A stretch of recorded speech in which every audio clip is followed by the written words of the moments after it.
hasiera batean proposatu zidatenean euskaltegira joatea, ez dakit, iduritu zitzaidan denbora galtzia zela, nik nire ustez euskara banekien ongi, eta nire lankideak ere euskaltegira joaki zirenez, beraiekin batera animatu nintzen, eta harritu nintzen, sorpresa handi hartu nuen, haunitz ikasi nuelako, eta gero gure artean giro polita sortu zen, eta azkenean akautu genuen B bata ateraz, ez nuen inondikan ere horrelakorik espero, eta oso giro ona, bai gure ikasleen artean eta baita irakasleekin ere.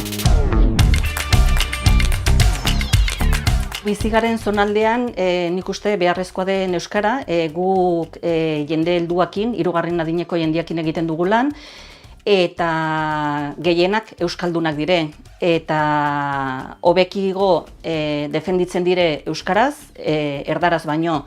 Baina haunitz estimatzen dute euskaraz egitea eta gure euskara egitea gainera.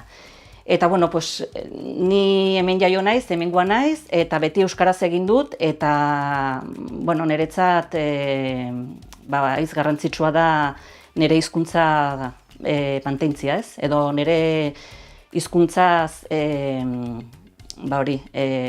erlazionatzia.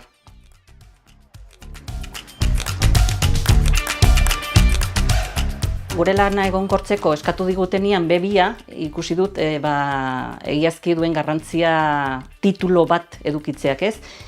Eta egia da ze bat ez dutela behar, momentu honetan ez behintzat, baina hori da nire erronka personala. Garai batean izan duen aukera, ez duen aprobetxatu, eta orain euskaltegira itzuli naizenez berriz, nahi dut aprobetxatu eta ze bata probatu, ea gainditzen dute.